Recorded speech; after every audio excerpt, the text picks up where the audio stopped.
man dafa am loo xam ne comme ñu ngi ci siège 2021 2024 dafa am lu ma marqué ci 2021 bi te moom moo ko defoon benn vidéo boo xam dañ la ci gis ngay wax ak doole jamono ji nga xamee ne yëf yi takk na ak xol ñu xam ne Khadija mii di wax tey sentir na ni jigéen mu ngi bëgg a taal Sénégal sentir na ni jigéen mu ngi bëgg a yàq askanam mu ngi raylu ay xale ak yu mel noonu donc moment boobu sentiment yi nga doon dégager ba mu jaral la nga taxaw publiquement ci jàkkaarloog écran bi joxoñ le fameux Adji Sarr moment boobu loo doon yëg ci jamono jooju. li Sénégalais yëpp doon yëg muy injustice muy dañu doon wax jamais 203 Khalifa Sall est passé par là Karim est passé par là donc Ousmane Sonko moo doon jaaraat foofu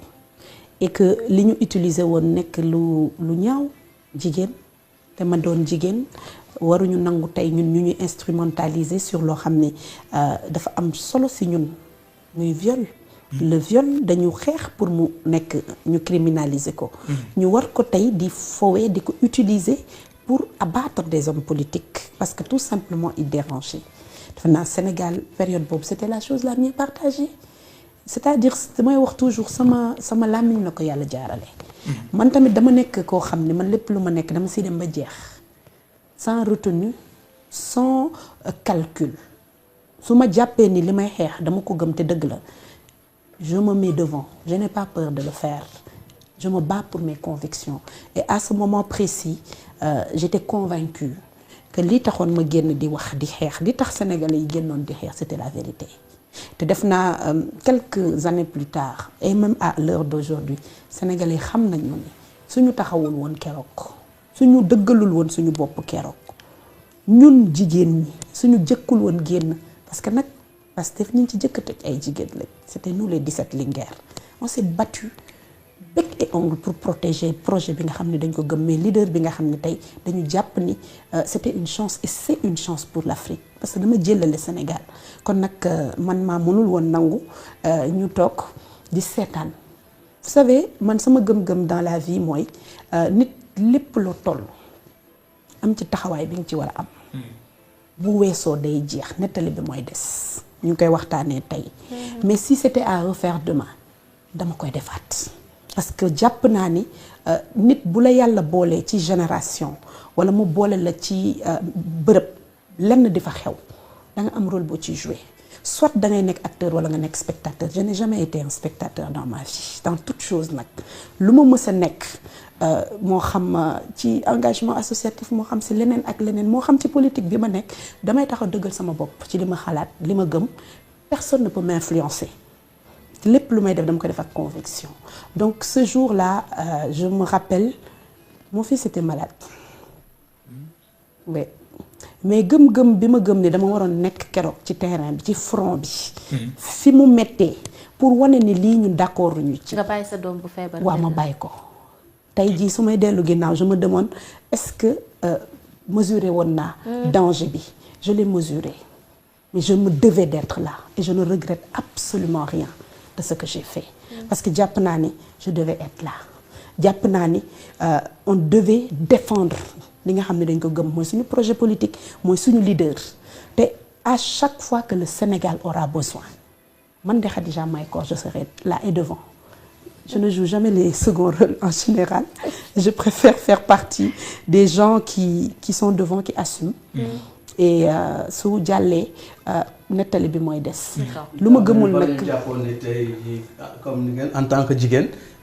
ki ngeen waroon faral bu nekkoon moom moo nekk ci dëgg walla ñu am faisceau d'indice bu koy wax man du ma faral nit parce que dañuy ànd walla dara mais du ma faral jigéen parce que jigéen la fi sama xel jàpp ni lii mooy dëgg fa laay féete donc lu raisonnable parce que nous ne devons pas être dans une solidarité féminine dénuée de sens loolu mënul am parce que tey da nga yàq dundu nit ñaata nit tey ñoo nekk ci prison bi ñu leen di accuser de viol de manière injuste parlons-en tey on utilise le viol comme arme pour détruire des gens pourquoi nous devons accepter en tant que femmes de jouer les sales rôles pourquoi ñun jigéen waruñu taxaw jouer rôle yi nga xam ne mooy rôle bu baax bu noble. Et encore une fois lorsque tu analyses nga déglu am na loo xam ne dëgg la te dëgg du romb ay nopp gis nga nit ñaari nit suñu waxee du question par parloo en son temps. boo dégloo rek di nga xam fu dëgg féete et je pense que les faits qui se sont déroulés derrière nous ont quand même donné raison. Histoire jox na raison. Et c'est dommage en fait qu'on soit passé par là. Je vais terminer par et que des gens aient perdu leur vie sur un mensonge. Gis nga cet épisode restera l'une des épisodes les plus noirs et les plus tristes de l'histoire récente politique du Sénégal. Ay nit mën nañ xeex politiquement mais on ne doit pas le faire à tout prix. On ne doit pas descendre à ce niveau de bassesse politique pour vouloir écarter quelqu'un wala pour voir tuumal nit tuuma dafa fort. Ousmane Sonko dafa am njaboot. Ousmane Sonko dafa am ay soxna dafa am ñu ko xa gëm. Mais vouloir coûte que coûte liquider un opposant ba mu jaral nit ba mu jaral un parti ba mu jaral un état mu mettre en branle des méthodes d'un autre âge pour détruire quelqu'un. Nous, on n'allait pas l'accepter, on s'est défendu. Et je pense que aussi, c'est le propre et la marque de fabrique des Sénégalais. En tout cas, moi, personnellement, si c'était à refaire, je le referais. Et à chaque fois que le Sénégal aura besoin, dama am yaakaar ak yàkkin ni lii dama cee war a dugal sama grain de sel dama koy def. Et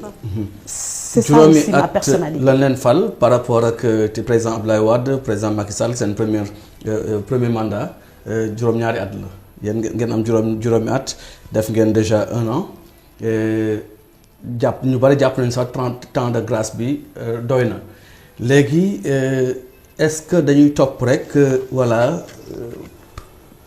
je dirais pas tëj bi mais topp yoon ba fàtte tamit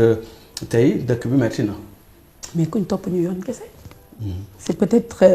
la communication telle que dañ koy constituer moo bëgg orienter les Sénégalais ci benn direction. Je pense que depuis qu'on est arrivé il y a beaucoup de choses et tellement à dire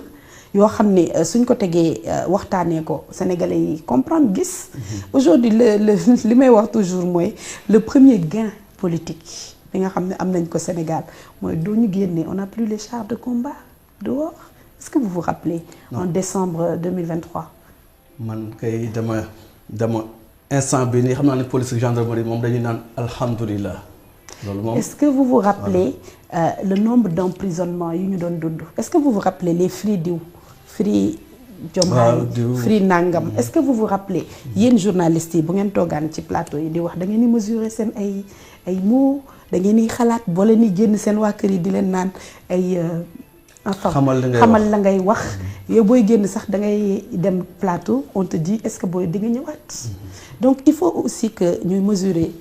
les efforts et ce que nous avons gagné avec l'accession de son excellence monsieur le président Bassirou Diomaye Faye au pouvoir. C'est la paix sociale d'abord. Au-delà de ça je pense que dëgg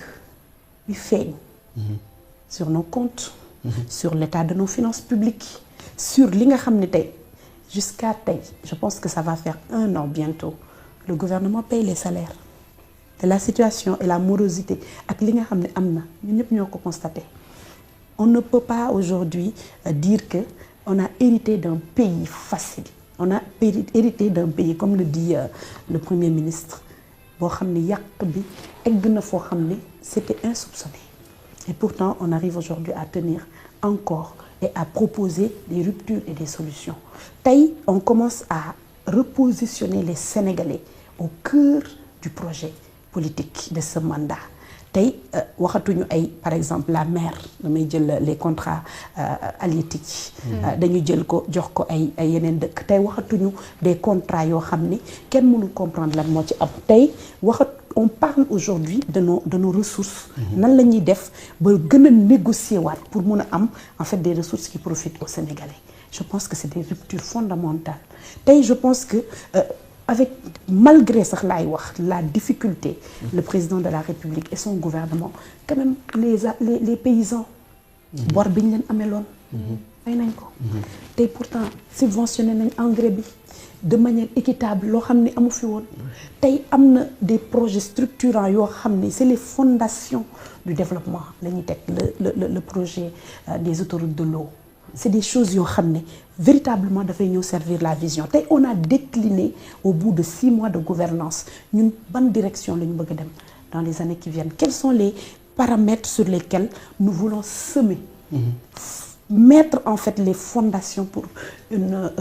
renouveau et une renaissance de l'économie sénégalaise. Quelles sont les orientations yi nga xam ne ñun jàpp nañ ni moom la ñu war a mettre le focus pour mën a véritablement développer ce pays. Je pense que il y a 2-3 ans la chose la mieux partagée au Sénégal c'était jàpp nañ diw tëj nañ diw. Aujourd'hui il faut le reconnaître en tout cas pour ceux qui sont